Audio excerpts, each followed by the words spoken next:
दिसंबर में एक कैटो हमें स्ट्रे मिली जिसका नाम हमने मामा रख दिया। वो मामा इसलिए रखा था क्योंकि ये अपने बच्चों के पास उस वक्त तक बैठी रहती है जब तक कि वो बेचारे बीमार रहते हैं। 2-2 दिन तक वो बीमार रहते हैं और वो उनके पास बैठी रहती है। हमें कुछ पता नहीं चला और हम लोग उसके एक बच्चे बेबी को लेके गए वेट के पास। वेट ने कहा ये कंजेनिटल एबनॉर्मलिटीज़ होती हैं और इसके बच्चे ऐसे एबनॉर्मल ही पैदा होंगे।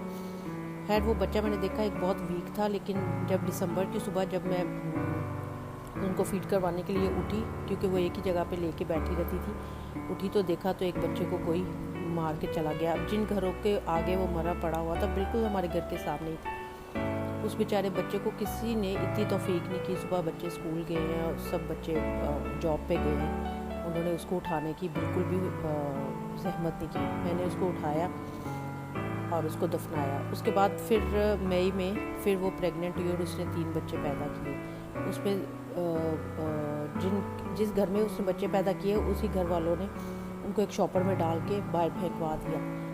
दूसरे दिन मैंने स्वीपर से कहा कि तूने ये क्या हरकत की है, जाके वो बच्चे लेके आओ। माँ सारी रात बच्चे ढूंढती रही है। वो गया और बच्चे लेके आया और शुक्र है खुदा का कि वो बच्चे ठीक थे। वो जब लेके आए और 1 महीने बाद पता चला कि बच्चे ब्लाइंड है। फिर उन्हें कंजेनिटल वही प्रॉब्लम्स और पैदाइशी जो थे, उनकी टेल भी छोटी थी। फिर हमने उनके ड्रॉप्स वगैरह डाले और उसकी माँ रोज़ाना सुबह उठ के उसकी आंखों पे लिक करती थी, उसको चाटती थी ताकि उसकी आंखें ठीक हो जाए। और जहाँ जहाँ वो जाता था उसकी मामा उसके साथ पीछे पीछे जाती थी और उसका बहुत ख्याल रखती थी। खैर वो हम लोग उनको भी इसको भी सूप देते रहे और इन बच्चों का ख्याल करते रहे।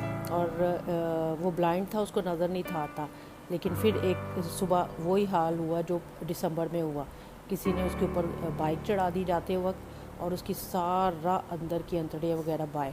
और वो मामा फिर एज़ यूजुअल उसी तरह बेचारी बैठ के उसको देख रही है। और अगर आप जूम करके देखेंगे तो उसकी बैक साइड पे पीछे उसके 2 बहन भाई छुपे बैठे हुए हैं, उसको देख रहे हैं। वो डरे सहमे बैठे हुए हैं। समझ नहीं आ रही कि वो ब्लाइंड था, लेकिन बाइक चलाने वाले शायद अकल से और आंखों से दोनों से ब्लाइंड थे।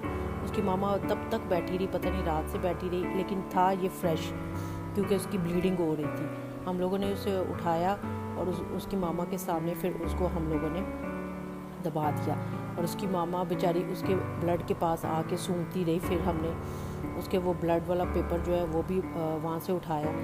इसका मतलब था कि ये बिल्कुल फ्रेश अभी किसी ने किया था और उठा के शायद कोने पे फेंक दिया था। उसकी मामा उसके पास बैठी रही जब तक हमने उसका सारा दफनाने का उसका काम नहीं किया। समझ नहीं आ रहा कि ऐसे हम लोग क्यों कर रहे हैं, क्या हो रहा है हम लोगों को, हमारी अकल पे पर्दे क्यों पड़ गए हैं। अगर आपने मेरी पुरानी वीडियोस पे देखेंगे तो उसमें ये 2-2 दिन तक अपने बच्चों के पास बैठी रहती है जब तक कि उन बेचारों की डेथ नहीं हो जाती। डॉक्टर के पास लेके जाते हैं लेकिन वेट कहते हैं कि नहीं ये कंजेनिटल है, इसको स्टरलाइज करवा देते हैं। बेबी हम लेके चले जाते हैं, किटन लेके चले जाते हैं, लेकिन ये स्ट्रेज हैं, इनको संभालना मुश्किल होता है और ये वैसे भी पकड़ी नहीं जाती, तो फिर काफ़ी प्रॉब्लम होती है। तो हम लोग जितना हो सकता है बस इनको फीड करवा देते हैं और ये फिर उसी हमारे एरियाज़ के पास रहती हैं।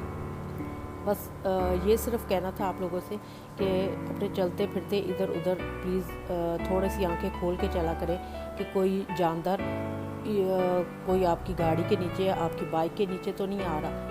और प्लीज़ अपनी आंखें खोल के रखें क्योंकि जिस खुदा ने हम लोगों को पैदा किया है उसी खुदा ने इन लोगों को भी पैदा किया है।